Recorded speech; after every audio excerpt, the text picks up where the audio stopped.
आकाई करीम सल्लल्लाहु ताला अलैहि वसल्लम का गुजर एक कब्रिस्तान से होता है। आका इरशाद फरमाते हैं, ए मेरे प्यारे सहाबा, जब तुम्हारा गुजर किसी कब्रिस्तान से हो तो तुम सलाम करके गुजरा करो। सहाबा ने अर्ज किया, या रसूल अल्लाह, क्या ये मुर्दे हमारे सलाम को सुनते हैं? क्या ये मुर्दे हमारे सलाम को सुनकर हमारे सलाम का जवाब देते हैं? आका इरशाद फरमाते हैं, ए मेरे प्यारे सहाबा, ये मुर्दे हमारे सलाम को सुनते भी हैं, हमारे सलाम को सुनकर हमारे सलाम का जवाब भी देते हैं और सलाम करने वाले को पहचानते भी हैं। जब आम मुर्दे की समातों का ये आलम है तो मदीने वाले की समातों का आलम क्या होगा? जब इस पार का ये आलम है तो उस पार का आलम क्या होगा? जब उनके गदा भर देते हैं शाहाने जमाना की झोली, मोहताज का जब ये आलम है तो मुख्तार का आलम क्या? सुभान अल्लाह। मैं फिर से सलाम करता हूँ, देखता हूँ हजरात जवाब देते हैं कि नहीं। अस्सलामु अलैकुम व रहमतुल्लाहि तआला व बरकातुहू। वालेकुम अस्सलाम व रहमतुल्लाहि व तआला व बरकातुहू। नहमदुहु व नुसल्ली व नुसल्लिमु अला रसूलिहिल करीम, अम्मा बाद, फ़अऊज़ु बिल्लाहि मिनश शैतानिर रजीम, बिस्मिल्लाहिर रहमानिर रहीम। या अय्युहल्लज़ीना आमनुत्तक़ुल्लाह व कूनू मअस सादिक़ीन। सदक़ल्लाहुल मौलाना अज़ीम व सदक़ा रसूलुहुन नबियुल अमीनुल मतीनुल करीमुर रऊफ़ुर रहीम व नहनु अला ज़ालिका लमिनश शाहिदीन व शाकिरीन वल्हम्दुलिल्लाहि रब्बिल आलमीन। आमीन या रब्बल आलमीन। तरीक़े मुस्तफ़ा को छोड़ना है वजह बर्बादी, तरीक़े मुस्तफ़ा को छोड़ना है वजह बर्बादी। इसी से कौम दुनिया में हुई बेइक़्तिदार अपनी, और हमें करनी है शहंशाहे बतहा की रज़ाजोई। हमें करनी है शहंशाहे बतहा की रज़ाजोई। वो अपने हो गए तो रहमते परवरदिगार अपनी, और न सब लोगे तो मिट जाओगे ऐ हिंदे मुसलमानों, न सब लोगे तो मिट जाओगे ऐ हिंदे मुसलमानों। तुम्हारी दास्तां तक न होगी दास्तानों में। हजरात मुहतरम, आज हम एक अल्लाह की वली की बारगाह में नजराने अकीदत पेश करने के लिए इकट्ठा हुए हैं। मगर जब वलियों का जिक्र होता है ना, तो सबसे पहले हम मुल्क हिंदुस्तान में हिंदल वली का जिक्र करते हैं। इसीलिए तो किसी शायर ने क्या खूब कहा है कि सुनाने अपने बर्बादी के अफसाने कहाँ जाते, सुनाने अपने बर्बादी के अफसाने कहाँ जाते, तेरा दर छोड़कर मेरे ख्वाजा ये दीवाने कहाँ जाते। और हमेशा भीख हमने इसी चौखट से पाई है, हमेशा भीख हमने इसी चौखट से पाई है, हम अपना दामने उम्मीद फैलाने कहाँ जाते। हजरात मोहतरम, आज हम और आप हजरत बाबा सुल्तान शाह रहमतुल्लाहि ताला अलैह के उर्स मुक़द्दस की बाबरकत महफिल में शिरकत की सआदत हासिल कर रहे हैं। दुआ करते हैं कि रब्बे कायनात हम तमामी मुसलमानों की इस हाजिरी को अपनी बारगाह में कबूल व मकबूल फरमाए। हम तमामी मुसलमानों को हक बोलने, हक सुनने और हक पर अमल करने की तौफीक रफीक अता फरमाए। हम तमामी मुसलमानों को आपस में एक बनाए, नेक बनाए, इहदिना सिरातल मुस्तकीम पर चलने की तौफीक रफीक अता फरमाए। हजरात मोहतरम, आप देख रहे मिंबर नूर पर उलमाए सुन्नत वल जमात का काफिला मौजूद है। मिंबर नूर पर उड़ीसा की जमीन की सबसे नामवर और सबसे बावकार शख्सियत, नकीब आज़म हिंदुस्तान, नब्बाज़े कौम मिल्लत हजरत अल्लामा कारी अख्तर रजा ज़ियाई साहब क़िबला दामत बरकात मुल कुदसिया की ज़ाते बाबरकात मिंबर नूर की जीनत बनी हुई है। उनके अलावा शहंशाह तरन्नुम तोतिए हिंद जनाब अख्तर परवाज नईमी, वो भी मिंबर नूर की जीनत बने हुए हैं। बुलबुल तैबा वासिफ शाह होता जनाब शाबान हस्सानी साहब, वो भी मिंबर नूर की जीनत बने हुए हैं। आज की इस उर्स मुक़द्दस की सदारत फरमा रहे मुखय्यर कौम मिल्लत हजरत हाफिज़ कारी खैरात अली साहब क़िबला दामत बरकात मुल कुदसिया, उनकी भी ज़ाते बाबरकात मिंबर नूर की जीनत बनी हुई है। आज आपके दियारे मोहब्बत में मुहिब्बे गिरामी वकार आली जनाब असलम भाई की दावत पर लब्बैक कहकर और साबिर भाई की दावत पर लब्बैक कहकर आपके दियार में पहली मर्तबा हाजिरी की सआदत हासिल कर रहा हो। अगर आप हजरात थोड़ी देर मेरी गुफ्तगू सुन लेंगे तो मेरा आना कबूल हो जाएगा। सुनेंगे भैया? सुनेंगे? सुनिए, अगर आपको गुफ्तगू पसंद ना होगी ना तब भी बैठे रहिएगा, और अगर पसंद होगी और अगर नहीं सुनना चाहते हैं तो इसी वक्त चले जाए। 10 रहेंगे तब भी मैं इंशाअल्लाह रब्बुल इज्जत जिस जज्बे के साथ मैं हिंदुस्तान के अलग अलग कोनों में जाकर दीन इस्लाम की तबलीग करता हूँ उसी अंदाज से तकरीर करूंगा। 10 रहें लेकिन मजमे में दम रहे, ठीक है? हाँ, तो और दम क्यों नहीं रहेगा? जिस महफिल पाक की रौनक नकीब आज़म हिंदुस्तान हज़रत अल्लामा कारी अख्तर रजा ज़ियाई हो, अभी 1 फरवरी को मेरा जो दारुल उलूम चलता है वहीं का उर्स मुक़द्दस था। वहाँ पर शहंशाह तरन्नुम जनाब मुमताज टांडवी साहब ने हजरत का नाम पुकारा था, कहा था कि आज मुझे उड़ीसा की याद आ गई एक नकीब को देखकर, है ना? हाँ, क्योंकि जितने चंचल और जितने अच्छे अंदाज से आपको डील कर लेते हैं ये सब की बस की बात नहीं है। अल्लाह इन्हें सलामत रखे, इनकी इल्म और अमल में खूब खूब बरकत अता फरमाए, और हमारे साबिर भाई अल्लाह उन्हें भी सलामत रखे। हजरात मुहतरम, आइए कुछ अर्ज़ मारूफ से पेशतर हम आप अपनी और सारी कायनात के मरकज़े अकीदत हुज़ूर रहमतुल आलमीन शफीउल मुज़नबीन रसूल गिरामी वकार हम गरीबों के गम गुसार मदनी सरकार दोनों आलम के मालिक व मुख्तार अकाई करीम सल्लल्लाहु तआला अलैहि वसल्लम की बारगाह पुरअनवार में दुरूद व सलाम का नजरान अकीदत पेश करें और बाबा से बुलंद पढ़ें। अल्लाहुम्मा सल्ली अला सय्यिदना मौलाना मुहम्मद बारिक वसल्लिम सलातु व सलाम अलैका या रसूल अल्लाह सल्लल्लाहु तआला अलैहि वसल्लम। हजरात मुहतरम, वक्त ज्यादा हो चुका है मगर आप घबराए नहीं। आप किसी नाच और गाने की महफिल में नहीं बल्कि रसूल पाक की महफिल में बैठे हुए हैं। इस महफिल में बैठने वाला इंसान खुशनसीब हुआ करता है। मैं आपको मैसेज और पैगाम देना चाहता हूँ। आपने खतीब आज़म हिंदुस्तान इस्लामिक स्कॉलर हज़रत अल्लामा डॉक्टर शहरयार रजा खान साहब की तकरीर को समाप्त किया। मैं आपको एक मैसेज, एक पैगाम ये देना चाहता हूँ कि आज समाज के अंदर सबसे ज्यादा जो बुराई फैल रही है ना, उसका मामला ये है कि आज हम उर्से मुक़द्दस की बाबरकत महफिल को सजा तो लेते हैं, हम उर्से मुक़द्दस की बाबरकत महफिल को अपने यहाँ रख तो लेते हैं, मगर हमें किस अंदाज से करना चाहिए ये आज कौम को अभी भी पता नहीं है। आज भी मुसलमान यही समझता है कि उर्से मुक़द्दस का नाम है कि मेला लगा लो, उर्से मुक़द्दस का नाम है दुकानें लगा लो, उर्से मुक़द्दस का नाम है कि औरतों को लाकर बाजारों की जीनत बना लो। मगर मेरी कौम के लोगों में आपको पैगाम देना चाहता हूँ, आज यहाँ उर्से मुक़द्दस की बाबरकत महफिल में हम और आप शिरकत कर रहे हैं। एक अल्लाह के वली की बारगाह में नजराने अकीदत पेश करने के लिए जमा हुए हैं। मुसलमान जब अल्लाह के वली की बारगाह में आता है तो उसके दिल के अंदर ए मुसलमानों अल्लाह के वली की मोहब्बत होनी चाहिए। मगर आज हालात इतने बदतर हो चुके हैं, माशा इस तरीके से गंदगी के माहौल में जा चुका है कि आज मुसलमानों की जिंदगी की तारीख उठाकर देखो। अगर ये महफिल आज अल्लाह रसूल की महफिल ना होती, इसी स्टेज को हटाकर यहाँ पर किसी आवारा डांसर को बुलाया गया होता, किसी रंडी के नाच को बुलाया गया होता, तो आज पूरी मुस्लिम बिरादरी आज यहाँ पर पूरी रात खड़ा होकर ए मुसलमानों तमाशा देखने पर आमादा होती। यही वजह है कि आज पूरी दुनिया में मुसलमानों की आबरू को लूटा जाता है, मुसलमानों के वकार को मजरू किया जाता है, मुसलमानों की इज्जतों को नीलाम किया जाता है। मुसलमानों आज जो पूरी दुनिया में तुम्हें निशाना बनाया जा रहा है, पूरी दुनिया के अंदर तुम्हारी आबरू पर जो हमले किए जा रहे हैं, हकीकत में आज का मुसलमान भीमराजपुर का मुसलमान कहता है निसार अहमद निजामी भारत की जमीन पर हमें इस बुनियाद पर सताया जाता है, हम टोपी लगाते हैं इस बुनियाद पर मारे जाते हैं, दाढ़ी रखते हैं इस बुनियाद पर मारे जाते हैं, हमारा नाम मोहम्मद और अहमद के नाम की बुनियाद पर हमें मारा जाता है।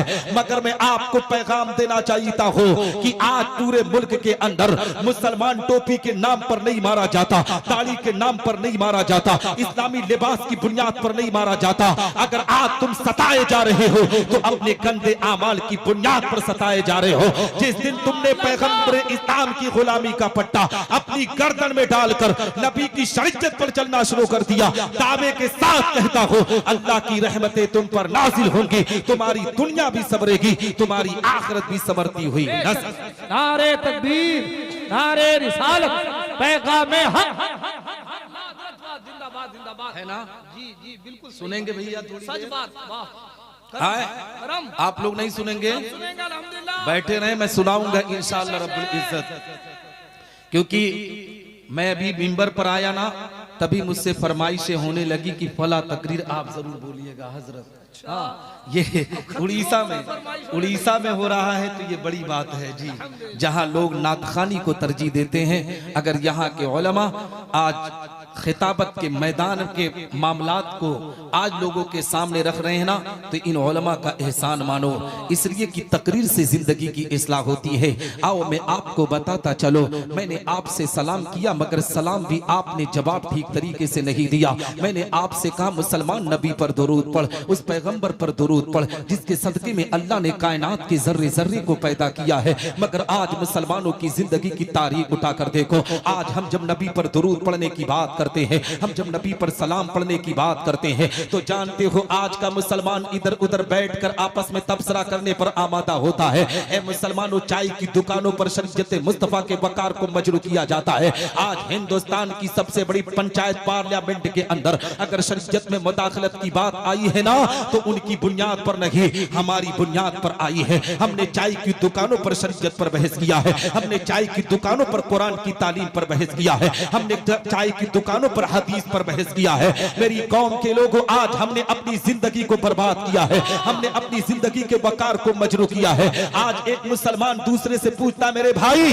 हम जो नबी पर दुरूद पढ़ते हैं, हम जो नबी पर सलाम पढ़ते हैं, क्या हमारे आका हमारे दुरूद को सुनते हैं? क्या हमारे आका हमारे सलाम को सुनते हैं? हकीकत में मुसलमानों, अगर निगाहों के सामने कोई ऐसा मुसलमान हो जिसने अपनी जिंदगी में कभी उलमा की कदर ना की हो, मदरसे के असातिज़ा की इज्जत ना की हो, अपने मस्जिद के इमाम की कदर ना की हो, जब ऐसे मुसलमान से सवाल किया जाता है तो उसके चेहरे का जोग्राफिया बदल जाता है, उसके चेहरे का नक्शा बदल जाता है। क्यों? उसको पता ही नहीं है कि नबी पर दुरूद कब पढ़ा जाए। क्योंकि मुसलमान के लिए दो ही जगह है जहां पर हम अपनी कौम की इस्लाह कर सकते हैं, एक जलसागाह है, एक अल्लाह का घर है। आज मुसलमानों में आपको पैगाम देता हो, अभी कल ही जुमा का दिन था, आज मुसलमान जुमा के दिन भी ना उस वक्त मस्जिद में पहुंचता है जब इमाम साहब मिंबर पर खुतबा लेकर खड़े हो जाते हैं, तब हमारी कौम के लोग मस्जिद के अंदर दाखिल होते हैं। अब बताओ मुसलमानों, हम अपनी कौम की इस्लाह कैसे करेंगे? यही वजह है कि आज जब सवाल किया जाता है कि मेरे भाई हम जो नबी पर दुरूद पढ़ते हैं,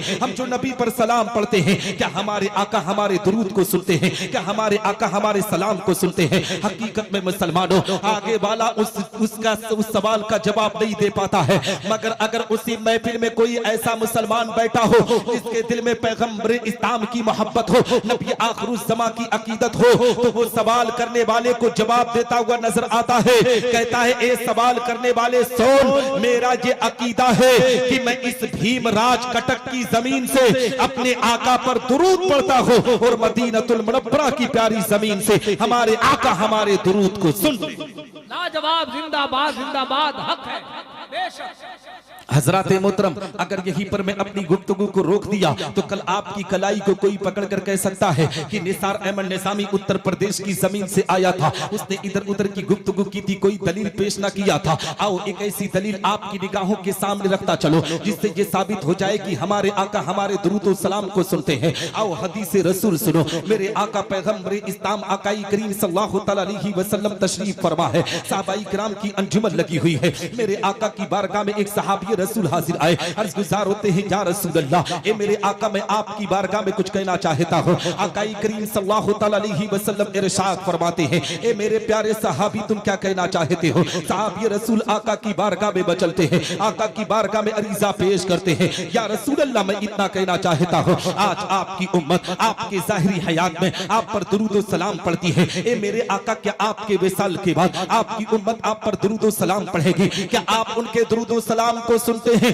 क्या आप उनके दुरूद व सलाम को सुनेंगे? ए मुसलमानों, जैसे ही वो सहाबी रसूल पैगंबर इस्लाम आका करीम सल्लल्लाहु अलैहि वसल्लम की बारगाह में इतना कहते हैं, आका के चेहरे पर मुस्कुराहट होती है।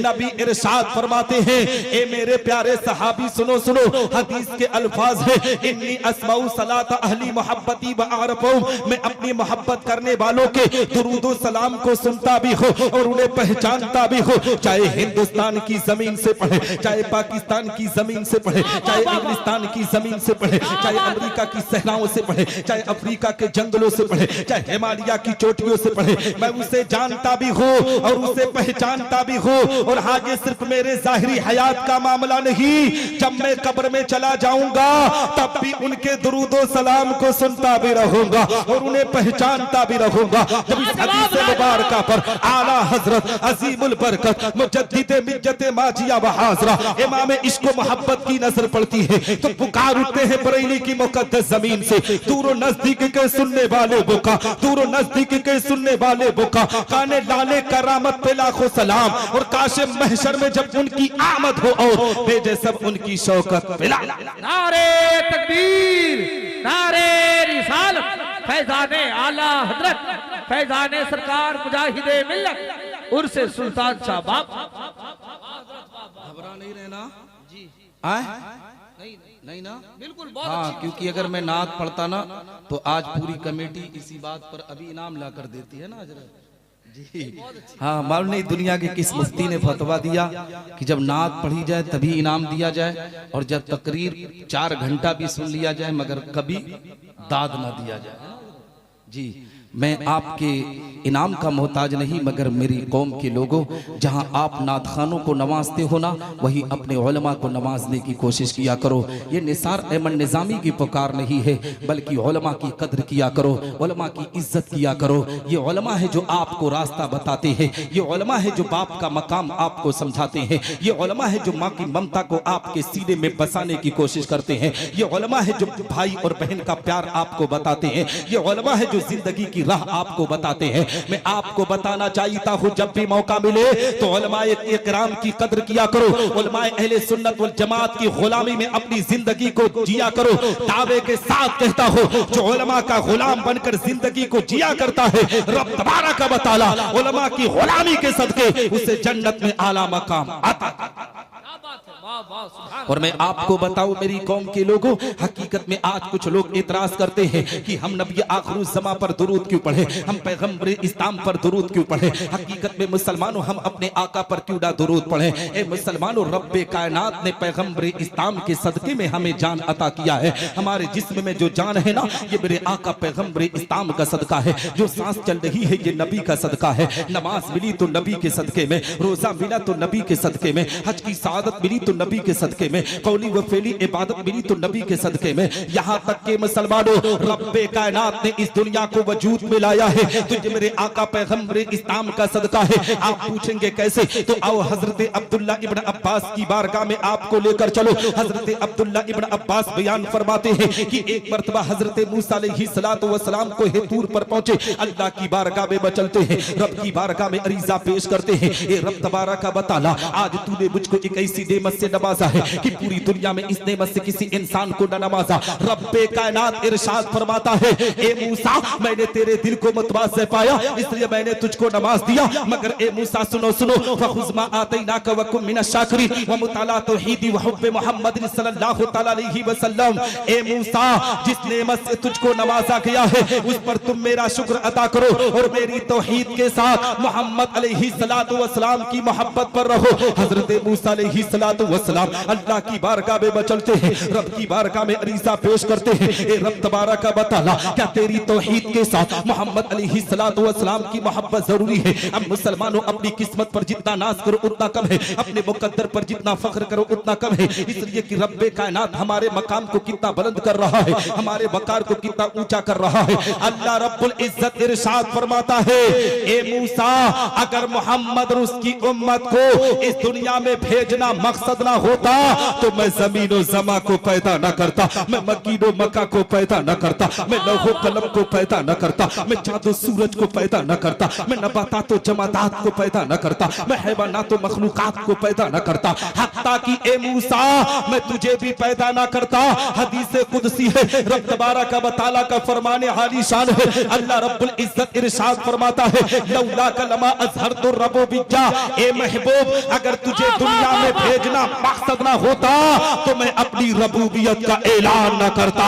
जब इस हदीस कुदसी पर आला हजरत अजीमुल बरकत मुजद्दिदे मिज्जते माजिया व हाजरा इमाम इश्क व मोहब्बत की नजर पड़ी है तो पुकार उठते हैं बरेली की मुकद्दस जमीन से, वो जो न थे तो कुछ न था, वो जो न थे तो कुछ न था, वो जो न हो तो कुछ न हो, जान है वो जहान की, जान है तो जहान। नारे तकबीर, नारे रिसालत, शहंशाहे खिताबत। है ना? तो आप हजरात थके नहीं है ना? हाँ, थकना भी नहीं मेरे भाई। बहुत दूर से सफर करके आया, इतनी मशक्कतें उठाते हुए आया हूँ ना। पहला सफर है इस 8 साल, यानी मेरा सफर जो तकरीरी है वो 8 साल से मैं चल रहा हूँ, लेकिन इतनी मशक्कत कभी नहीं उठानी पड़ी थी। अल्लाह करम किया कि आपके दियार में मैं हाजिर आया। असलम भाई और वाहिद भाई ने काफ़ी मेहनत की यहाँ तक लाने में मुझे, और हज़रत अल्लामा कारी अख्तर रज़ा ज़ियाई साहब की दुआएं साथ थी, साबिर भाई की दुआएं साथ थी। अल्लाह सबको सलामत रखे। सुनेंगे? सुनेंगे? हाँ, तो एक दो शेर मैं भी नात पढ़ दूँ? सुनेंगे? हाँ, पढ़ता हूँ यार, हजरत सुने हैं, पूछ लीजिए। है ना साबिर भाई जी? एक दो शेर सुनाऊंगा, ठीक है? सुनेंगे? हाँ, तो कहे मचल कर सुभान अल्लाह, सुभान अल्लाह, अल्हम्दुलिल्लाह। हस्बी रब्बी जल्लल्लाह माफी क़ल्बी खैरुल्लाह नूर मोहम्मद सल्लल्लाह ला इलाहा इल्लल्लाह। अच्छा लग रहा है तो कह दे मचल कर सुभान अल्लाह। हस्बी रब्बी जल्लल्लाह माफी क़ल्बी खैरुल्लाह नूर मोहम्मद सल्लल्लाह ला इलाहा इल्लल्लाह।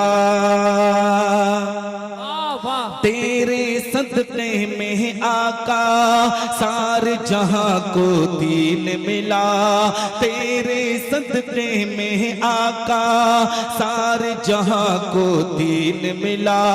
बेदीनों ने कलमा पढ़ा ला इलाहा इल्लल्लाह। हस्बी रब्बी जल्लल्लाह माफी क़ल्बी खैरुल्लाह नूर मोहम्मद सल्लल्लाह ला इलाहा इल्लल्लाह। अच्छा लग रहा है तो कह दे सुभान अल्लाह। सिमत नबी बू जहल गया, आका से उसने ये कहा कर हो नबी बतलाओ जरा मेरी मुट्ठी में है क्या। सिमत नबी बू जहल गया, आका से उसने ये कहा कर हो नबी बतलाओ जरा मेरी मुट्ठी में है क्या।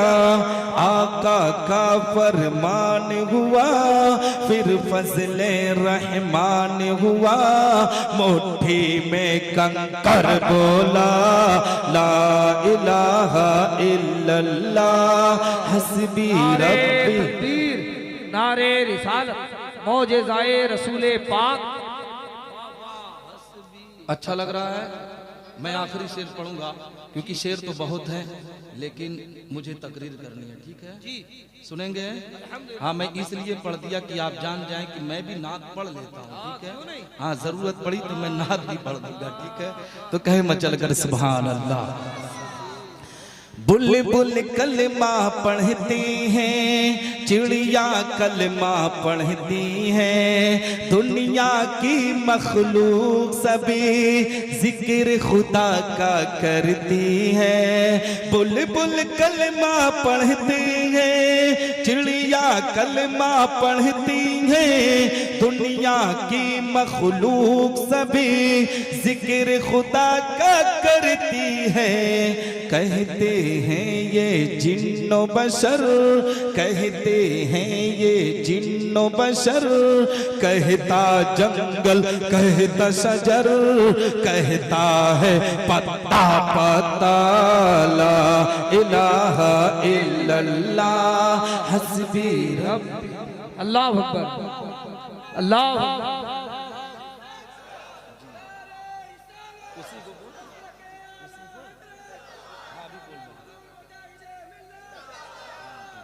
अल मदद।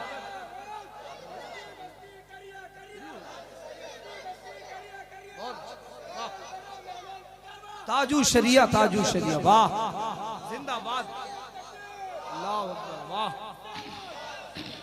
करम हजरत जिंदाबाद। हजरत मोहतरम, मैंने जो रिवायत पढ़ी ना उससे ये मालूम हुआ कि रब तबारक व तआला ने आज दुनिया को बनाया है तो ये मेरे आका पैगम्बर इस्लाम का सदका है।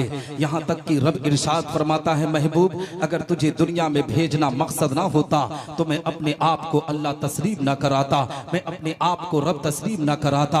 ए मुसलमानों, हम और आप उम्मत मोहम्मदिया में पैदा हुए हैं, मगर आज हमारी जिंदगी किस तरीके से आज अय्याशियों के बाजार में गुजर रही है, किस तरीके से शराब के अड्डों में हम अपनी इज्जतों को नीलाम कर रहे हैं। आज हजरत बाबा सुल्तान शाह रहमतुल्लाहि तआला अलैह की बारगाह में हम नजराने अकीदत पेश करने के लिए आए हैं। मुसलमानों, भारत की जमीन पर इन औलियाई किराम का एहसान है। आज पूरे मुल्क का दौरा कर लीजिए, हर इलाके में अल्लाह का वली मौजूद है, हर इलाके में वलियों का मजार मौजूद है। क्यों मुसलमानों, ये लोग आज दुनिया के अंदर दीन इस्लाम की तबलीग को अंजाम देने के लिए आए, कुरान की तालीम को आम करने के लिए आए। आपके इसी उड़ीसा की जमीन पर रईस उड़ीसा हुजूर मुजाहिद मिल्लत रहमतुल्लाहि तआला अलैह की जिंदगी की तारीख उठाए तो आपको पता चलेगा कि हुजूर मुजाहिद मिल्लत रहमतुल्लाहि तआला अलैह ने किस तरीके से उड़ीसा की जमीन को पूरी दुनिया में रोशन किया है। आज मुसलमानों, उड़ीसा को अगर इंसान जानता है, आज दुनिया में मुसलमान अगर उड़ीसा को जानता है तो हुजूर मुजाहिद मिल्लत की बुनियाद पर जानता है। हर कोई हुजूर मुजाहिद मिल्लत के मजार को देखना चाहता है। मगर ए मुसलमानों, आप अब हुजूर मुजाहिद मिल्लत की बारगाह में गए होंगे, आप अजमेर मौला की जमीन पर गरीब नवाज के मजार पर गए होंगे, आप मखदूम पाक की चौचा की मजार पर गए होंगे, आप आला हजरत अजीमुल बरकत मुजद्दिद दीन व मिल्लत बरेली मुकद्दसा की जमीन पर आप गए होंगे। आप मुझे बताएं मुसलमानों, ये औलियाई किराम भारत की जमीन पर जहां भी इनका मजार है, इनके मजार के बगल में अल्लाह के घर की तामीर है, मस्जिदों को बनाया गया है। कभी सोचने की कोशिश किए हो कि अल्लाह के वलियों के मजार में इन मस्जिदों को क्यों बनाया गया है? मुसलमानों, उम्मत के लोगों को पैगाम देने के लिए मुसलमान जब भी औलियाए किराम की बारगाह में हाजिरी देने के लिए आना तो ये सोच, ये फिक्र लेकर जा कि ये जो अल्लाह का वली अपने मजार के अंदर लेटा हुआ है, ये जिंदगी के अंदर सबसे पहले कुरान की तालीम को आम किया है, नमाजों की पाबंदी को किया है, दीन मुस्तफा पर चलकर अपनी जिंदगी के अरकान को पूरा किया है। अगर औलियाए किराम से सच्ची मोहब्बत है तो इन औलियाए किराम की मोहब्बत को सीने में बसाकर मुसलमानों नमाजों की पाबंदी करना शुरू कर दो, कुरान की तालीम पर अमल करना शुरू कर दो। दावे के साथ कहता हो, अल्लाह की रहमतें तुम पर नाज़िल होंगी, तुम्हारी दुनिया भी संवरेगी, तुम्हारी आखिरत भी संवरती हुई। नारे तकबीर, नारे रिसालत, दरबारे औलिया, फैजाने औलिया। मैं आपको बताऊं, इस भारत की जमीन पर औलियाई किराम ने अपने खून के कतरात को जारी किया है, तब मजहब इस्लाम की आबियारी की हिफाजत हुई है, तब मजहब इस्लाम हम मुसलमानों तक पहुंचा है। मुसलमानों, तारीख में आपको बताना चाहिए हो, करबला की जमीन से आप अपनी जिंदगी की शुरुआत कीजिए, जिंदगी के अरकान को उसकी तरफ लेकर चलने की कोशिश कीजिए कि करबला की जमीन पर जब नबी आखिरुज़्ज़मा की शरीयत पर हमला किया गया, जब कुरान की तालीम को मिटाने की कोशिश की गई, तो जानते हो मुसलमानों, हजरत हजरत सैयदतुन्निसा फातिमा ज़हरा का दुलारा, जिसको दुनिया इमाम हुसैन कहती है, जिसको दुनिया नमाज़ रसूल कहती है, जिनको दुनिया फातिमा ज़हरा का लाल कहती है, हजरत इमाम हुसैन रज़ियल्लाहु तआला अन्हु करबला की जमीन पर जाकर ए मुसलमानों किस तरीके से दीन मुस्तफा के वकार की हिफाजत करते हैं। इमाम हुसैन रज़ियल्लाहु तआला अन्हु ने करबला की जमीन पर अपने साथियों की कुर्बानी को देकर अपने सर को कटाकर दीन मुस्तफा की हिफाजत किया है। इसी भारत की जमीन पर इमाम हुसैन का एक दुलारा सैयद सालार मसूद गाजी भारत की जमीन पर परचम इस्लाम को लेकर आते हैं। 19 साल कड़ियल जवानी है। आज 19 साल के जवान की जिंदगी की तारीख उठा सकते हैं। 19 साल का आज हमारे घर का जवान ना, उसे पता नहीं है बिस्मिल्लाह किसे कहा जाता है, उसे पता नहीं है कुरान की तालीम किसे कही जाती है, उसे पता नहीं है नमाज के अरकान क्या है। हकीकत में आज 19 साल का नौजवान आपने देखा होगा कि हमारी कौम का नौजवान, जिस कौम का नौजवान मोहम्मद बिन कासिम 18 साल उम्र में भारत की जमीन पर मज़हब इस्लाम के परचम को लहराया, आज 18-19 साल का नौजवान अपने घरों के कमरों में बंद होकर गेम में अपनी जिंदगी को किस तरीके से बर्बाद कर रहा है, गेम खेलकर जुआखोरी में अपनी आबरू का सौदा किस अंदाज से कर रहा है। मेरी कौम के लोगों, आज जो तुम अपने नौजवानों को सुधारने की कोशिश नहीं कर रहे हो ना, एक दिन ऐसा आएगा कि ये नौजवान अपने आप को भी हारेगा, अपने घर और बार को हार जाएगा। हकीकत में तुम्हारी आखिरत भी बर्बाद हो जाएगी। अगर तुम चाहते हो कि तुम्हारे बच्चे तुम्हारी फरमाबरदारी करे तो बचपन ही से सैयद सालार मसूद गाजी की नगरी में रहते हैं। ये भारत की जमीन सूफियाओं की जमीन है, औलियाए किराम की जमीन है। इसी भारत की जमीन पर दीन की तबलीग करने के लिए ख्वाजा मोइनुद्दीन चिश्ती संजरी रहमतुल्लाहि तआला अलैह भारत की जमीन पर तशरीफ लाते हैं। गरीब नवाज ने किस तरीके से दीन की तबलीग को अंजाम दिया है, मज़हब इस्लाम की तालीम की हिफाजत किस अंदाज से किया है। जानते हो मुसलमानों, जब ख्वाजा मोइनुद्दीन चिश्ती संजरी रहमतुल्लाहि तआला अलैह भारत की जमीन पर दीन की तबलीग को अंजाम देने के लिए आए ना, हकीकत में मुसलमानों इन्होंने नमाज के पैगाम को आम किया था, कुरान की तालीम को लोगों के सामने रखा था, सीरत मुस्तफा को लोगों के सामने रखा था, अपना इखलाक किरदार लोगों को बताया था। आज उसी मुसलमान की जिंदगी को उठाकर देख लो, एक मुसलमान दूसरे मुसलमान का दुश्मन बनता हुआ नजर आता है, एक भाई दूसरे भाई का कत्ल करने के लिए तैयार है। छोटी छोटी चंद ईंटों के चलते हम लड़ाई झगड़ा करने पर आमादा है। 1-2 इंच 1-2 फुट जमीन के लिए हम एक भाई का खून बहाने के लिए आमादा है। हकीकत में मुसलमानों, आज कचहरी का जायजा ले लो, थाने का जायजा ले लो, सबसे ज्यादा मामला मुसलमानों के चलते हैं। एक भाई दूसरे भाई पर एफआईआर करने पर आमादा है, एक आलिम दूसरे आलिम पर एफआईआर करने पर आमादा है। मेरी कौम के लोगों, हमारी जिंदगी के अंदर ये इनकलाब कब आएगा कि हम औलियाए किराम की सीरत पर अमल करेंगे। अगर यही मामला रहा ना, तो वो दिन दूर नहीं है, हमारी हस्ती को मिटा दिया जाएगा, हमारे वकार को मिटा दिया जाएगा। आज भी अमेरिका की जमीन पर जिसको पेशाब करने का तरीका पता नहीं है ना, वो फिलिस्तीन को मिटाने की बात कर रहा है। उसे पता नहीं है ये मज़हब इस्लाम के शहदाई है। जिस दिन अपने सर पर कफन बांध लेंगे, मज़हब इस्लाम के परचम को लहराते हुए वाह हजरत वाह, क्या पैगाम। मैं आपको पैगाम और मैसेज देना चाहता हूँ। इसी भारत की जमीन पर ख्वाजा मोइनुद्दीन चिश्ती संजरी रहमतुल्लाहि तआला अलैह दीन इस्लाम का परचम लेकर आए। ए मुसलमानों, नमाज की अदायगी का उन्होंने पैगाम दिया, कुरान की तालीम का पैगाम उन्होंने दिया। हकीकत में मुसलमानों, कुछ लोगों को ये बात बुरी लगने लगी। वो राजा पृथ्वीराज चौहान के पास पहुंचे, कहने लगे, राजा अगर इसी तरीके से ये बाबा दीन की तबलीग करता रहा ना, तो वो दिन दूर नहीं है, भारत की जमीन पर परचम इस्लाम का बोलबाला हो जाएगा। उस बाबा को बुलाकर उससे सवाल जवाब करो। पृथ्वीराज चौहान ने गरीब नवाज को अपने दरबार में बुलाया है। ए मुसलमानों, पृथ्वीराज चौहान ने गरीब नवाज को अपने दरबार में बुलाकर कहने लगा, बाबा तुम ये छोटी सी गठरी लेकर ये चंद लोगों को लाकर इस भारत की जमीन पर क्या करना चाहते हो। गरीब नवाज के जुमले को नोट करो। मेरी कौम के लोगों, कभी घबराने की जरूरत नहीं है,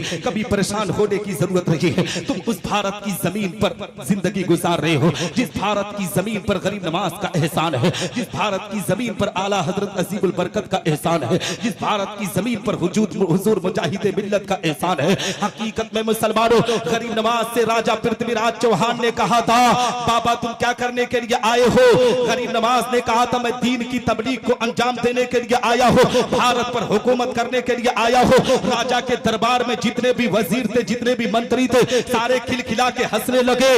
बाबा का दिमाग खराब हो गया है, ये चंद लोगों को लेकर तुम भारत पर बादशाहत करोगे, भारत पर हुकूमत करोगे। हकीकत में राजा पृथ्वीराज चौहान ने कहा था, बाबा तुम्हें खबर नहीं है, तुम्हें पता नहीं है, तुम्हारे मजहब के मानने वाले हथियार के साथ आए, लश्कर के साथ आए, अपनी पूरी फौज के साथ आए, मगर उन लोगों को भारत छोड़कर जाना पड़ा।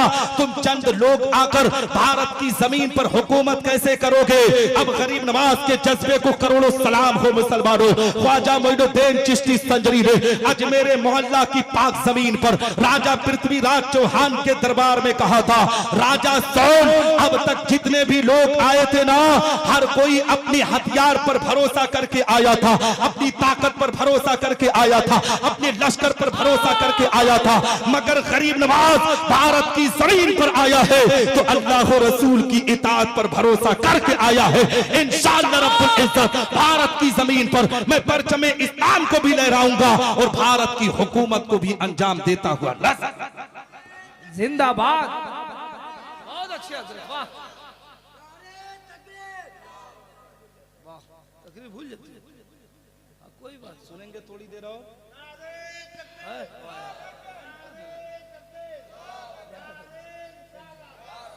वाह, बहुत देर के बाद।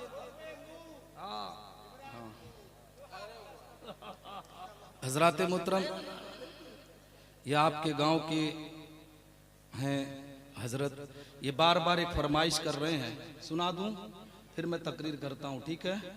अभी बहुत ज्यादा देर नहीं बोला हूं, ठीक? बोलिए बोलिए। हाँ, इनकी फरमाइश बोल दूं हजरत, इनकी फरमाइश बोल दूं, कई मर्तबा कह चुके हैं।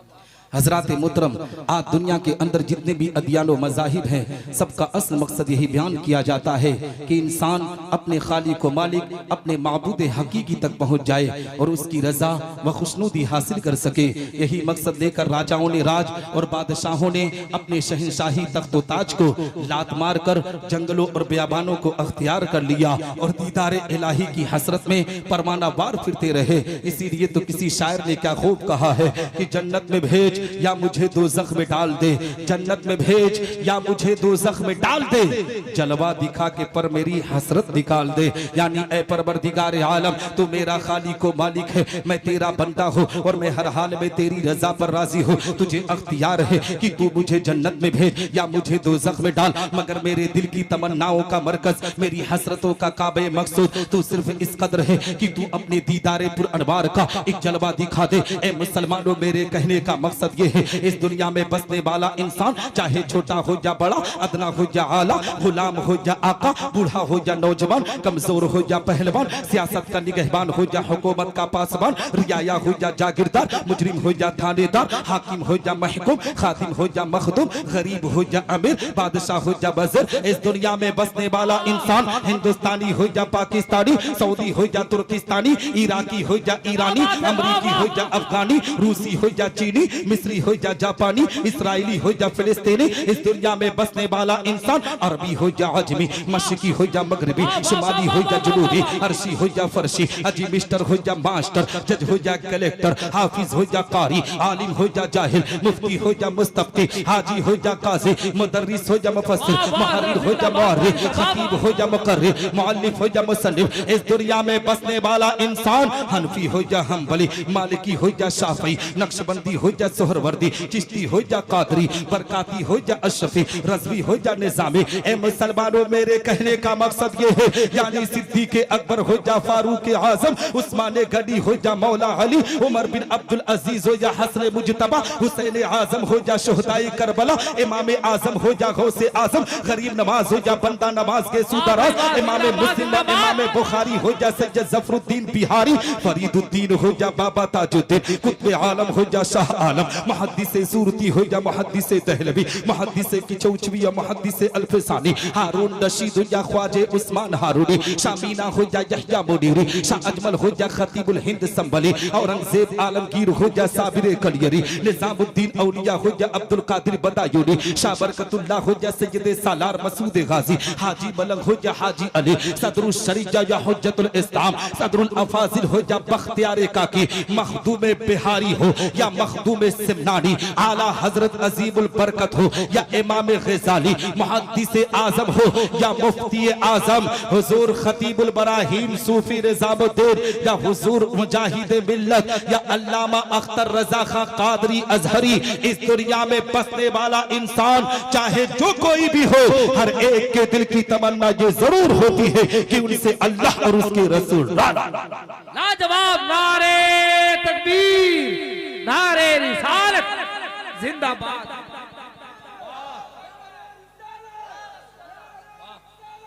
क्या बात है, बहुत अच्छी।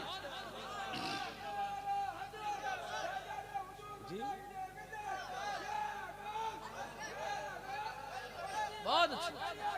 ताजू शरिया, ताजू शरिया, ताजू शरिया, ताजू शरिया, वाह जिंदाबाद। ताजू शरिया, ताजू शरिया, वाह मरहबा मरहबा मरहबा। आए क्या बात है, मरहबा, अल्लाह अकबर। हजरत मोहतरम और थोड़ा देर सुनेंगे ना, हाँ तो थोड़ा थोड़ा आगे आ जाओ यार, आ जाओ भैया, हाँ आ जाओ थोड़ा थोड़ा जी, है ना,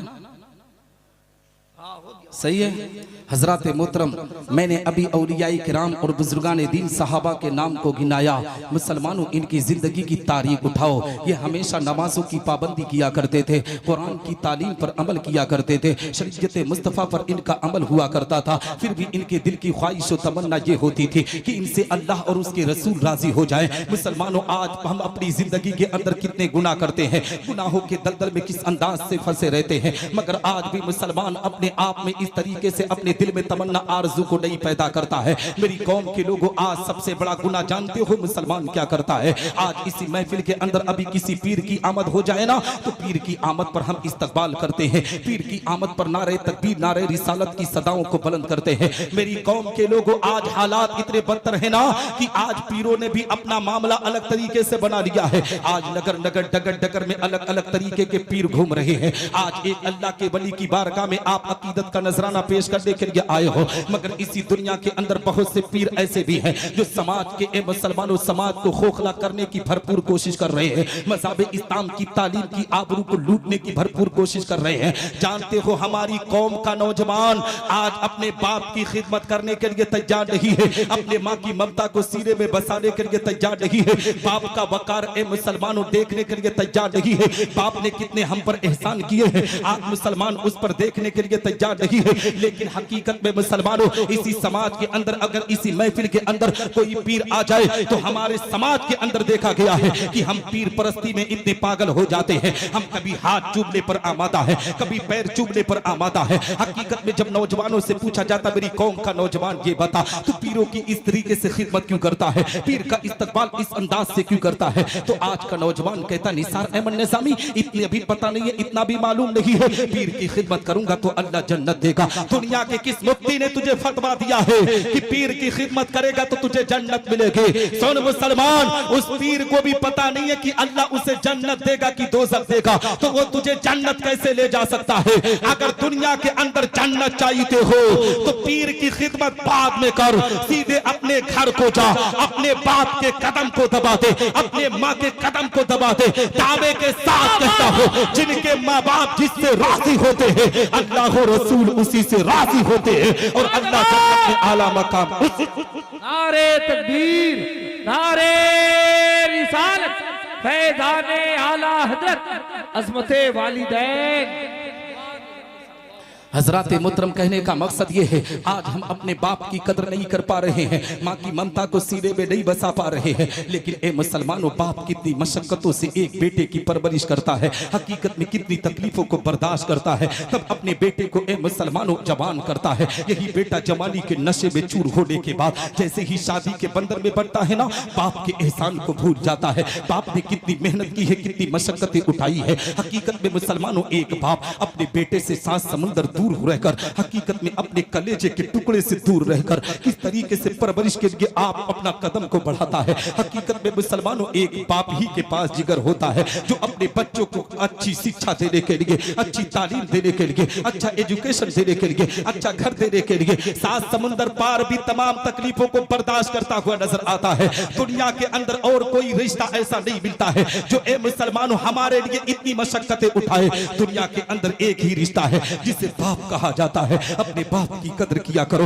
अपने बाप की मोहब्बत को सीने में बसाया करो। आज एक बेटा अपने बाप की कदर इज्जत करने के बजाय अपने बाप की कॉलर पकड़ कर कहता, अब्बा तूने जिंदगी में मुझे दिया ही क्या है। मुसलमान सुन सुन, अपने बाप से सवाल करने से पहले मौला की बारगाह में रोया कर कि रब्बे कायनात, ये जबान निकलने से पहले जबान चली जाती तो बेहतर होती। इसलिए कि ए मुसलमानों, बाप से तू सवाल कर रहा है, उस बाप से सवाल कर रहा है जिस बाप ने तुझे जिंदगी का सुकून देने के लिए अपने सुकून को खोया है, जिस बाप ने अपनी जिंदगी के अंदर तुझे सुकून देने के लिए अपने ए मुसलमानों हथेली की लकीरों को मिटाया है। मैं आपको पैगाम देना चाहता हूँ, एक बाप की जिंदगी को जब आप करीब से देखेंगे तो आपको पता चलेगा कि बाप कितनी मशक्कतें उठाता है। अगर यकीन ना हो तो यही आपके इसी इलाके के अंदर किसी के घर का काम चल रहा होगा, वहां जाकर देखना एक बाप ही होगा जो ईंटों को उठाकर छत के ऊपर चढ़ाता हुआ नजर आता है। किसी खेत खलिहान में चले जाना, हकीकत में एक बाप ही होगा जो ए मुसलमानों अपने खून पसीने को बहाकर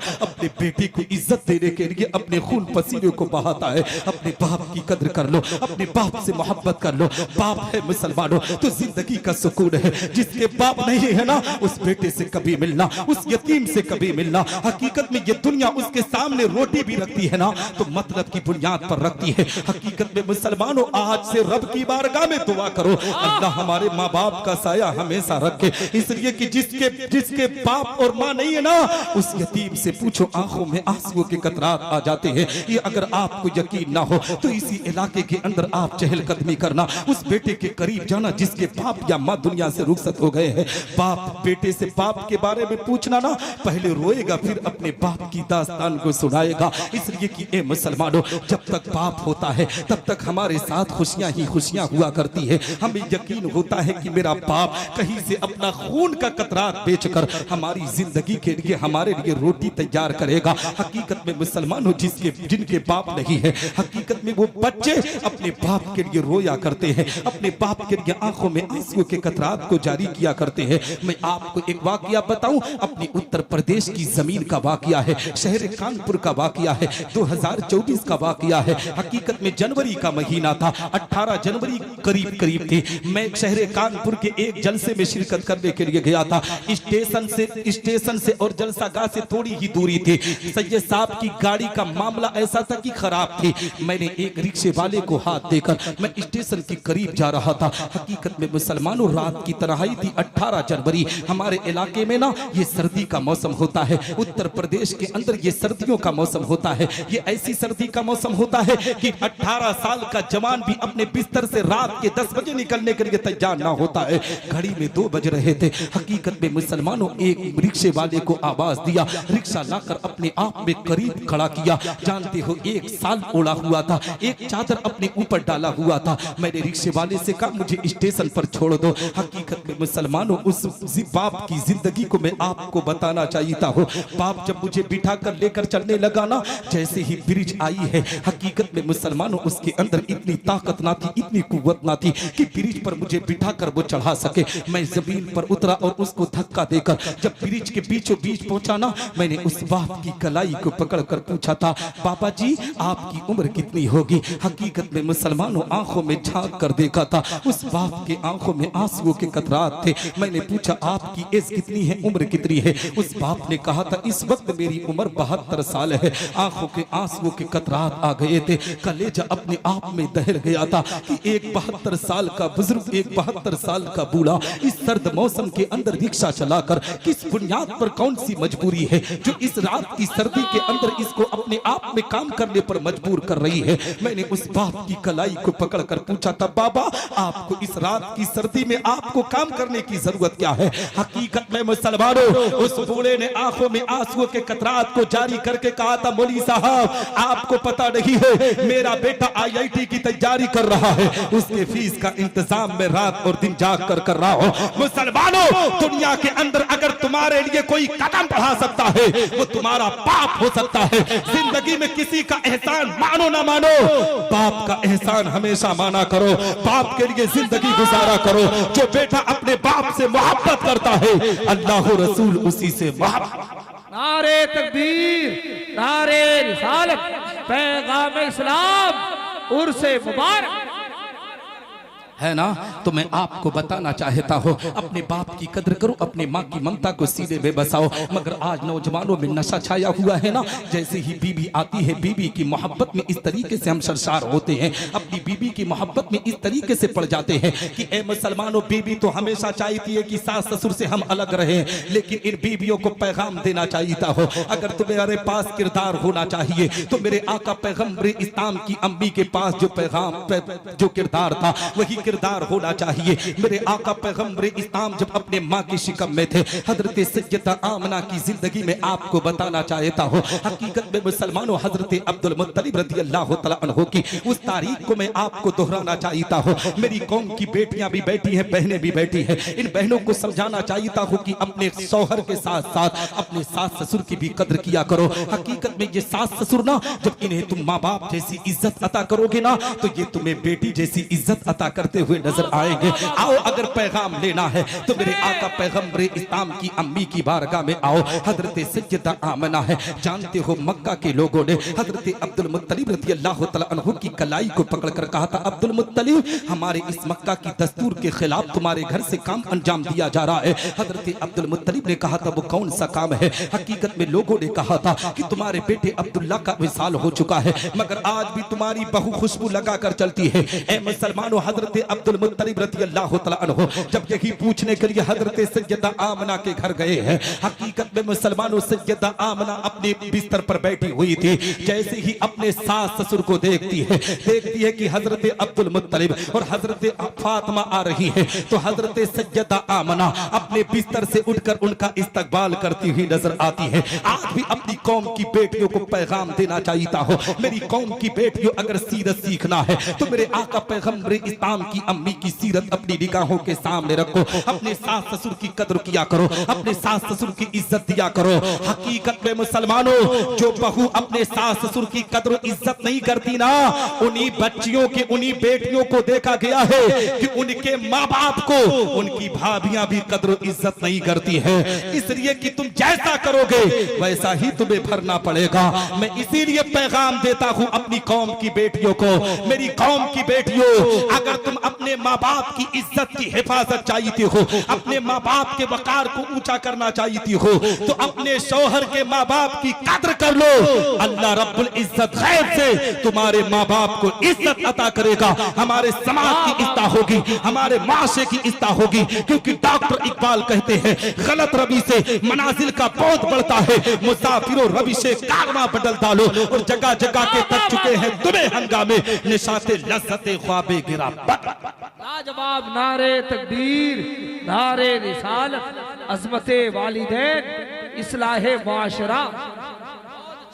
मैं आपको पैगाम देना चाहता हूँ मुसलमानों, ये दुनिया के अंदर माँ बाप जब तक है ना, तब तक इनकी कद्र इज्जत कर लो। ये कौम भोली भाली जानते हो, पीर के इस्तकबाल में फख्र महसूस करती है। हकीकत में मैंने देखा है कि जो लोग पीर के चक्कर में अपनी आबरू, अपनी जिंदगी का सौदा करते हैं ना, हकीकत में माँ बाप जब बुढ़ापे में की मंजिल में पहुंच जाते हैं, बाप बेचारा बिस्तर पर हमारे घर के सामने लेटा रहता है, बेटा 10 चक्कर आता है जाता, कभी नहीं पूछता अब्बा खाना खाए कि नहीं, अब्बा पानी पिए कि नहीं, अम्मी आपने दवा लिया कि नहीं। अगर माँ बाप ने इत्तेफाक से बेटे से कह दिया ना कि कटक स्टेशन के पास चले जाओ, कटक शहर के अंदर चले जाओ, फला दवा का इंतजाम करके ले आना, फला दवा लेके आना, हकीकत में ये बेटा इतनी खुराफात अंदाज से अपने माँ बाप से बात करता है, ऐसा पता चलता है कि इसके माँ बाप नहीं, ये उल्टा माँ बाप है। मेरी कौम के लोगों, अपने माँ बाप की कद्र किया करो, माँ बाप की इज्जत किया करो। तुम दुनिया में कितनी भी दौलत कमा लो ना, अगर माँ बाप की कद्र नहीं करोगे तो रब्बे कायनात तुम्हें सुकून अता नहीं करेगा। माँ बाप की कद्र हजरत इमाम आजम अबू हनीफा ने किया है।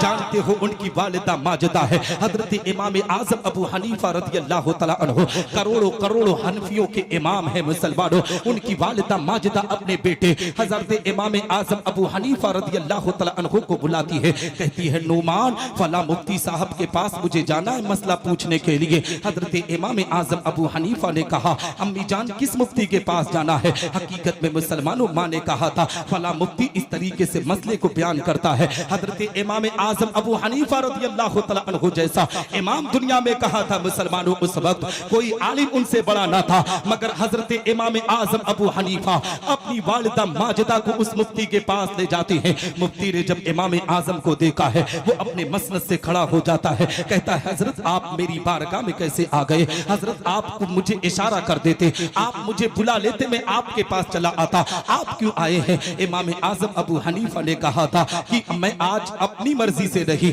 अपने वालिदा के हुक्म की तामील करते हुए आया हूँ। हजरत इमाम आजम अबू हनीफा रज़ियल्लाहु तआला अन्हु की वालिदा माजिदा ने उस मुफ्ती से मसला पूछा। इमाम आजम अबू हनीफा ने मसला बयान किया उस मुफ्ती को, फिर मुफ्ती ने माँ को बयान किया, मगर ए मुसलमानों इमाम आजम अबू हनीफा ने कभी ये नहीं कहा अम्मी उससे बड़ा मुफ्ती मैं हूँ, मुझे मुझसे सवाल करो।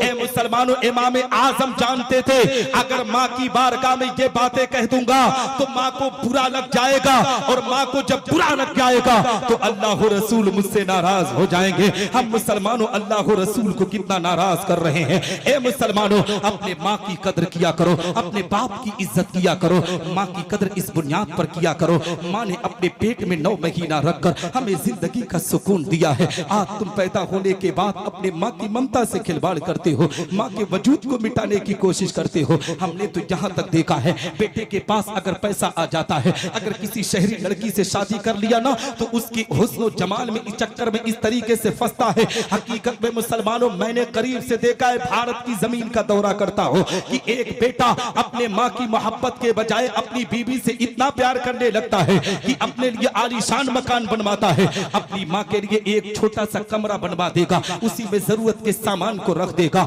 ऐसी दौलत पर करोड़ों मर्तबा लानत बरसाता हो मुसलमानों। जो लोग अपने माँ बाप को खुश नहीं कर सकते हैं वो दुनिया को कैसे खुश कर सकते हैं? आओ मैं आपको बताता चलो, तारीख का एक बाप आपकी निगाहों के सामने रखता चलो, जिससे ये पता चल जाए कि हम और आप जब माँ की कदर करते हैं तो अल्लाह हमारे मकाम को कितना बुलंद करता है, हमारे दर्जे को कितना ऊंचा करता है। अभी शबे बारात का महीना चल रहा है ना, इसकी 14वीं तारीख को 15वीं रात जैसे ही आएगी मुसलमानों में इनकलाब पैदा हो जाएगा। हम शबे बारात की फजीलतों को लूटने के लिए हम नगर नगर का सफर करने लगेंगे, अपने माँ बाप की कब्र पर जाकर हाजिरी देने लगेंगे, अल्लाह की इबादत खूब ज्यादा करने लगेंगे। ए मुसलमानों शबे बारात में हम और आप किन के नाम से फातिहा दिलाते हैं, क्या आपको इसके बारे में पता है? हकीकत में मुसलमानों हमें अगर मैं पूछ लूं कि किन के नाम से शबे बारात में फातिहा दिलाया जाता है तो आधा मजमा को पता ही नहीं होगा कि किन के नाम से फातिहा होता है। क्योंकि मुसलमानों आज हम वलियों के मजार पर हाजिरी तो देते हैं मगर साहिबे मजार का किरदार क्या था इसको पढ़ने की कोशिश नहीं करते हैं। शबे बारात में जिस जात के नाम से फातिहा होता है ना उस जात का नाम हजरत उवैस करनी रज़ियल्लाहु तआला अन्हु है। आओ हजरत उवैस करनी की जिंदगी का एक पहलू में आपके सामने रखता चलो। ये मुसलमानों हजरत उवैस करनी रज़ियल्लाहु तआला अन्हु मेरे आका पैगंबर इस्लाम के सच्चे गुलाम है, सच्चे आशिक का नाम उवैस करनी है। जानते हो इनका काम क्या था? ये ऊंटों को चराया करते थे, उससे जो मजदूरी मिलती थी उसी मजदूरी से अपने माँ की खिदमत किया करते थे, और जो पैसा बचता था ना वो राह खुदा में सदका कर दिया करते थे। और आज हमारी कौम के लोग क्या कर रहे हैं? अगर करोड़ों रुपया हमारे पास हो जाए फिर भी हमारा पेट पैसों से नहीं भरता है। हम सोचते हैं करोड़ हो गया तो अरब होना चाहिए। मेरी कौम के लोगों अल्लाह से इतना ही मांगा करो जितना संभाल सको। अगर अल्लाह दौलत से नवाजे तो अपने मदारिस की हिफाजत के लिए अपने पैसों को खर्च किया करो, मस्जिदों के वकार की हिफाजत के लिए पैसों को खर्च किया करो। कोई गरीब कोई यतीम आपके इलाके में हो तो उसकी भरपूर मदद किया करो, इसलिए कि जब कोई मुसलमान गरीब और यतीम के चेहरे पर मुस्कुराहट लाता है तो नबी इरशाद फरमाते हैं मैं उसे जन्नत की बशारत अता। सुभान अल्लाह, क्या पैगाम है। नारे तकबीर, नारे रिसालत, इस्लाहे माशरा। हजरत मोहतरम मैं आपको पैगाम और मैसेज देना चाहता हूँ। हजरत उवैस करनी रज़ी अल्लाह तआला अन्हु की जिंदगी की तारीख उठाओ। माँ की मोहब्बत क्या होती है मैं आपको बताना चाहता हूँ। माँ की ममता क्या होती है मैं आपकी निगाहों के सामने रखता चाहता हूँ। हकीकत में मुसलमानों यही हजरत उवैस करनी रज़ी अल्लाह तआला अन्हु है। ए मुसलमानों, इनकी वालिदा माजिदा नाबीना थी, अपने माँ की बड़ी खिदमत किया करते थे। एक दिन अपनी अम्मी की बारगाह में पहुंचे, आंखों में आंसुओं के कतरात लेकर पहुंचे। अम्मी ने कहा था, बेटा उवैस अपनी आंखों से आंसुओं के कतरात क्यों जारी कर रहे हो? हजरत उवैस करनी ने कहा था, ए अम्मी, आज मेरे आका पैगंबर इस्लाम की याद आ रही है। मैं नबी आखिरुज़्ज़मा का चेहरा देखना चाहता हूँ। मैं दोनों आलम के मालिक मुख्तार के रुखे ज़ेबा को देखना चाहता हूँ। अम्मी, अगर इजाजत मिल जाती तो नबी का दीदार करने के लिए मैं भी मदीना चला जाता। अम्मी ने कहा था, बेटा उवैस, मैं आंखों से नाबीना हूँ, मैं अपने काम को अंजाम नहीं दे सकती, मगर ए बेटा थोड़े वक्त में तू मदीना चला जा और मदीना से वापस हो जा। हजरत उवैस करनी रज़ी अल्लाह तआला अन्हु ने जब ढूंढा तो एक काफिला मुल्क यमन से मदीना की जमीन की तरफ रवाना हो रहा था। सुबह सवेरे जब वो काफिला रवाना हुआ, हजरत उवैस करनी रज़ी अल्लाह तआला अन्हु उसी काफिले के साथ मुसलमानों हो लिए। मगर काफिला कहीं कहीं पड़ाव भी करता था, कहीं कहीं खाना पीना भी करता था। मगर उवैस करनी जैसा आशिक लाओ दुनिया के सामने हजरत उवैस करनी रज़ी अल्लाह तआला अन्हु है। ए मुसलमानों, इसको मोहब्बत का चिराग दिल में इस तरीके से रोशन किए हुए हैं कि कहीं पर रुकने का नाम नहीं ले रहे हैं। नमाज के वक्त पर नमाज की अदायगी, उसके बाद सफर करते करते जब मदीना की जमीन पर पहुंचे हैं, मदीना की जमीन पर पहुंचने के बाद हकीकत में मदीना की गलियों को देखकर हजरत उवैस करनी की आंखों से आंसुओं के कतरात जारी हो गए। हजरत उवैस करनी नबी आखिरुज़्ज़मा की बारगाह में अरीज़ा पेश करके रोने लगे कि ए रब्बे कायनात, आज तेरे महबूब के दयार को देखने के लिए आया हो। तेरे महबूब की इन गलियों से जहां मेरा महबूब गुजरता है, उस गलियों को देखने के लिए आया हो। हकीकत में मुसलमानों कुछ सहाबा से हजरत उवैस करनी की मुलाकात हुई। उन्होंने पूछा, नबी आखिरुज़्ज़मा से मैं मुलाकात करने के लिए मुल्क यमन से सफर करके आया हो। उन लोगों ने कहा, अगर नबी इसकी ज़ियारत करना चाहता है तो सीधे मस्जिद नबी में चला जा। मेरे आका पैगंबर इस्लाम मस्जिद नबी में जलवा फरमा है। हजरत उवैस करनी रज़ी अल्लाह तआला अन्हु ए मुसलमानों अब मस्जिद नबी में तशरीफ ले जाते हैं। सहाबा से इरशाद फरमाते, ए मेरे नबी के सहाबा, नबी आखिरुज़्ज़मा क्या मस्जिद नबी में जलवा फरमा है? सहाबा ने कहा, नहीं मस्जिद। इनसे पूछना चाहता हूं कि ये कितने खुश नसीब है कि उवैस मुल्क यमन से सफर करके आया मगर नबी की ज़ियारत ना कर सका। ये दीवारें कितनी खुश नसीब है जो नबी का रोज ज़ियारत करते हैं। हकीकत में मुसलमानों, अम्मी आयशा अपने आप में पर्दे की आड़ में चली गई। हजरत उवैस करनी रज़ी अल्लाह तआला अन्हु मेरे आका पैगंबर इस्लाम के हुजरे में तशरीफ ले गए।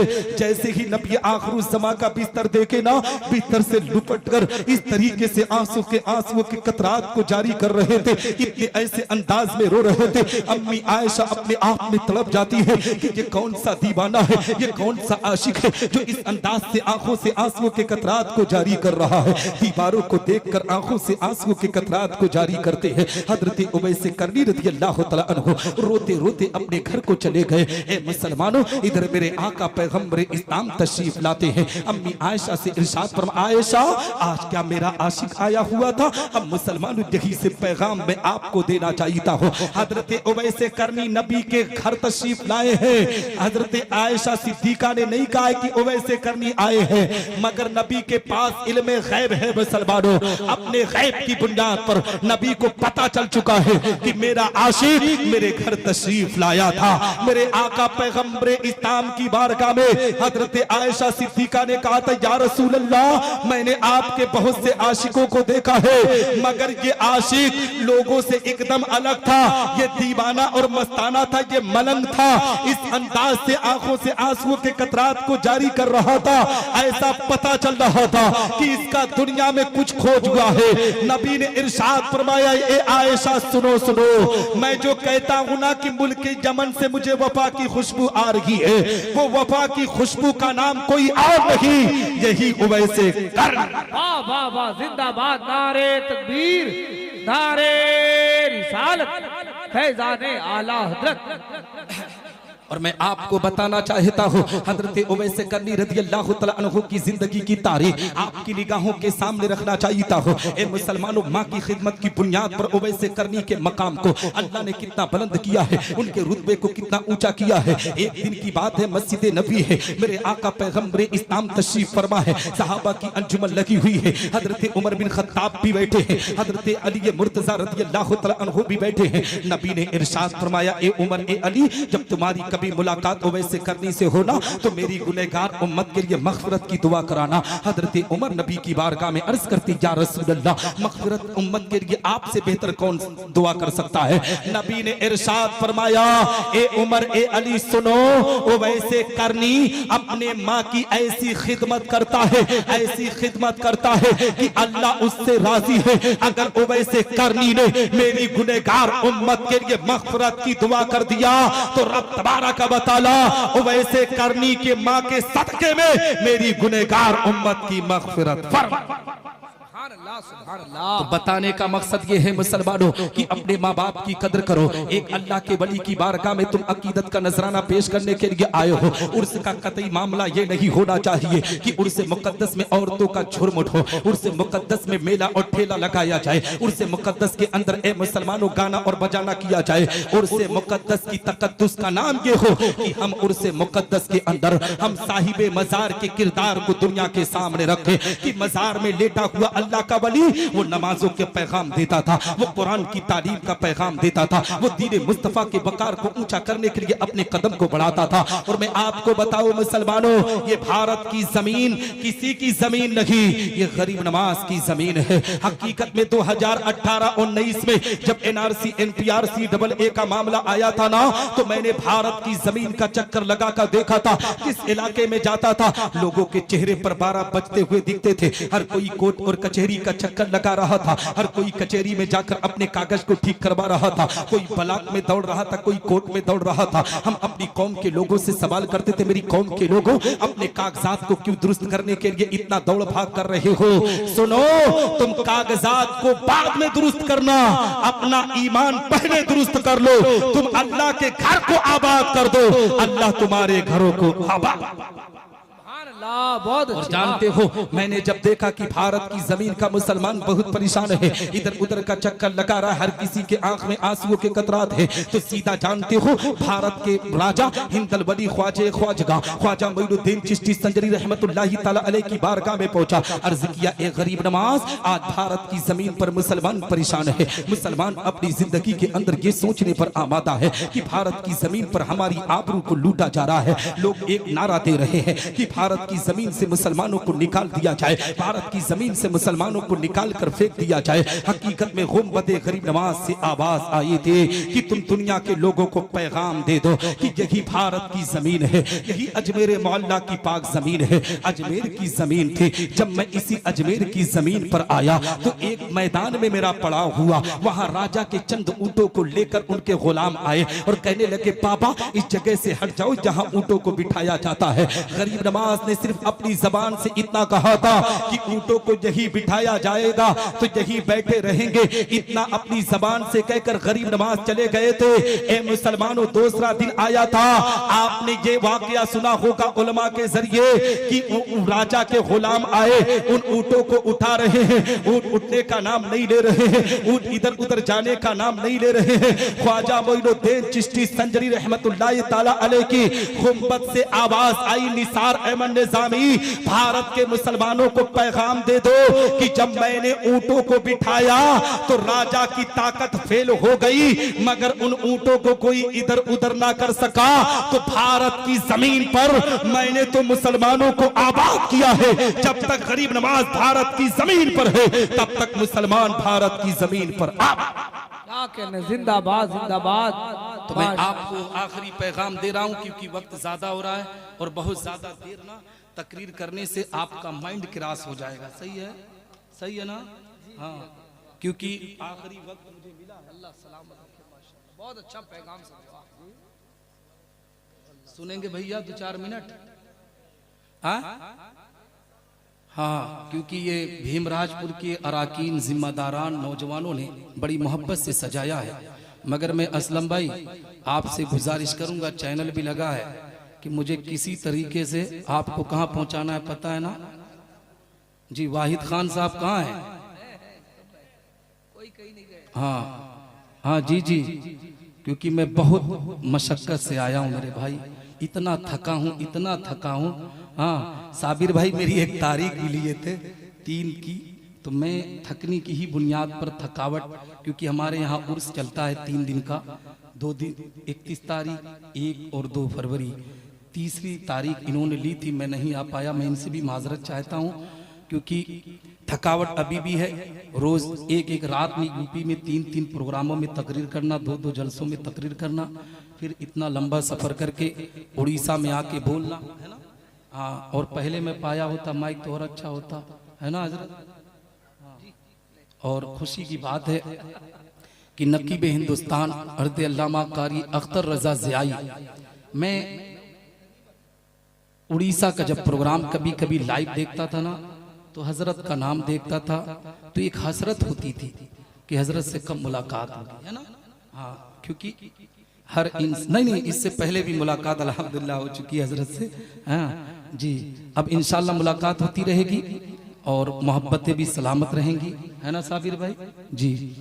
असलम भाई, हाँ आप अपनी कमेटी, आपकी कमेटी है, अल्लाह इन कमेटी के अराकीन जिम्मेदारों को सलामत रखे। 2-4-10 मिनट सुन लेंगे, क्योंकि इन लोगों का कहना है कि मैं बहुत देर तक बोलूं, तो बहुत देर तक बोलूंगा तो आपके इधर से इधर चली जाएगी बात, है ना। हाँ, क्योंकि मैं रोज तकरीर करता हूँ, मुझे पता है बहुत देर तक ना बोलकर हम इतना बोलें जितना हमारी माइंड में समा सके, है ना जी। हजरत मुहतरम, कहने का मकसद ये है, ये ख्वाजा मोइनुद्दीन चिश्ती संजरी रहमतुल्लाहि ताला अलैह की बात थी। मैं आपको बताना चाहता हूँ मुसलमानों, आज दुनिया के अंदर हमारे वकार को किस तरीके से मजरू किया जा रहा है। असलम भाई ने मुझसे कहा इस्लाह मुआशरा पर गुफ्तगू कीजिएगा, मैं इस्लाह मुआशरा के ताल्लुक से ही अब तक गुफ्तगू किया हो। आओ इस्लाह की कुछ और बातें मैं आपको बताता चलो। हजरत अल्लामा डॉक्टर शहरयार साहब ने बेटियों के ताल्लुक से बताया कि आज बेटियां बहुत तेजी से मुर्तद होती हुई नजर आ रही है। मुसलमान ये मुर्तद क्यों हो रही है, इस पर भी गौर व फिक्र करने की जरूरत है। आओ मैं आपको बताता चलूं, आज हमारे समाज के अंदर जो बेटियां मुर्तद हो रही है, बेटियां जो अपने आप में गैरों के साथ भागकर शादी रचाने पर आमादा है, इसमें कहीं ना कहीं जिम्मेदार मुसलमानों बेटियों के माँ बाप भी है, बेटियों के भाई भी है। इसलिए कि आज पूरी रात हमारी बेटी अपनी मोबाइल लेकर मोबाइल पर गुफ्तगू करने पर आमादा है, मोबाइल पर चैटिंग करने पर आमादा है। बाप भी देख रहा है, माँ भी देख रही है। कभी ये नहीं पूछा जाता बेटी किससे बात कर रही है, बेटी किससे चैटिंग कर रही है। ए मुसलमानों, में आपको पैगाम देना चाहिए हो, इन बेटियों को बताना चाहिए हो, मेरी कौम की बेटियों, आज तुम्हें अल्लाह ने जो जिंदगी अता किया है ना, हकीकत में मेरे आका पैगंबर इस्लाम का सदका है। जब नबी आखिरी ज़मां दुनिया में तशरीफ ना लाए थे, तो इन बेटियों को जिंदा जमीन में दरगोर कर दिया जाता था, इन बेटियों के वजूद को मिटा दिया जाता था। जिसके घर में बेटी पैदा होती थी लोग ऐब समझा करते थे, यहाँ तक कि मुसलमानों इन बेटियों का गला दबाकर एक भाई मार दिया करता था। मगर मेरे आका पैगंबर इस्लाम जब दुनिया में तशरीफ लाए तो इन बेटियों के मकाम को नबी ने कितना बुलंद किया है। नबी ने इरशाद फरमाया, जिसके घर में बेटी पैदा हुई गोया उसके घर में रहमत पैदा आई। हकीकत में मुसलमानों, इन्हीं बेटियों के मकाम को नबी ने कितना बुलंद किया कि बेटी पैदा हो तो उसे रहमत बता रहे हैं। वही बेटी जब जवान होकर किसी मर्द के निकाह में पहुंचती है तो नबी ने उसे मर्द के लिए सबसे बड़ी नेमत बता दिया। और ए मुसलमानों, में आपको बताना चाहिए हो, इसी बेटी के मकाम को नबी ने कितना बुलंद किया कि वही बेटी जब निकाह में पहुंचे तो मर्द के लिए सबसे बड़ी नेमत। और जब मर्द और औरत के मुलाकात के बाद अगर कोई औलाद आए और बेटी जब माँ के मर्तबे पर फाइज हो जाए तो नबी ने इरशाद फरमाया, मेरे प्यारे सहाबा, अगर दुनिया के अंदर जन्नत देखना चाहते हो तो इधर उधर का चक्कर छोड़ो और जन्नत को चूमना चाहते हो तो सीधे अपने घर को जाओ, अपने माँ के कदम को चूम लो, गोया तुमने जन्नत को चूम। है ना। मैं आपको बताना चाहता हूँ मेरे आका पैगंबर इस्लाम आकाई करीम सल्लल्लाहु अलैहि वसल्लम की जिंदगी की तारीख उठाओ। ए मुसलमानों, इन बेटियों ने अपने वकार को किस तरीके से मजरू किया है, आओ मैं आपको बताता चलो। हकीकत में बेटियां किस तरीके से अपने आप में ए मुसलमानों मुर्तदों के साथ शादी रचाने पर आमादा है, और बाकायदा आज न्यूज चैनलों की खबरें बहुत तेजी से आम हो रही है। मैं आपको अभी रमजान शरीफ से पहले का वाकया एक बताना चाहता हूँ। ए मुसलमानों, हमारे उत्तर प्रदेश की जमीन पर अमरोहा की साइड का ये वाकया है। आपने भी सोशल मीडिया पर देखा होगा कि एक बेटी है जो अपने आप में एक गैर मुस्लिम आशिक के साथ शादी रचाने पर आमादा है, और जानते हो किस अंदाज से शादी कर रही है। ए मुसलमानों, थाना के कैंपस के अंदर जाती है तो 2.5 साल 100 का मजमा गैर मुस्लिमों का लगा हुआ है, उसके साथ शादी रचाने पर आमादा है। उसका बाप जो गार्ड की नौकरी करता था मुसलमान था। हकीकत में मुसलमानों अपने आप में उसी थाना के कैंपस के अंदर पहुंचा। लोगों की भीड़ को टालते टालते जब अपनी बेटी की करीब पहुंचा ना, बेटी के सामने कहने लगा, मेरी बेटी तू अपनी जिंदगी को बर्बाद कर रही है, जिंदगी के वकार को मजरू कर रही है। ए बेटी सुन, तेरा दीन इस्लाम है, तेरा मजहब इस्लाम है। तू अगर किसी गैर के साथ शादी रचाएगी तो मरने के बाद तुझे आग में डाल दिया जाएगा, मरने के बाद तुझे अपने आप में जहन्नम की आग में डाल दिया जाएगा। ए बेटी, अगर सुकून चाहती है ना तो सीधे मजहब इस्लाम की तालीम की तरफ लौट कर आ। ए बेटी, मैं तुझे पैगाम देना चाहता हूँ, तू मेरे घर को चल, मैं तुझे दुल्हन बनाकर रुखसत करना चाहता हूँ। मुसलमानों, आज जो बेटियां हमारी मुर्तद हो रही है उसमें कहीं ना कहीं आज जहेज की लानतों की बुनियाद पर भी मामला है। आज हमारे घरों के अंदर मामला इतने खराब हो चुके हैं। आज बेटियों को ए मुसलमानों शादी नहीं की जाती है, बाकायदा सौदा किया जाता है। आज एक बाप जब अपने बेटे का रिश्ता किसी बेटी के बाप के सामने ले जाता है ना तो बाकायदा बोली लगाई जाती है, मेरा बेटा नौकरी करता है, 10 लाख लूंगा तब अपने बेटे की शादी रचाऊंगा।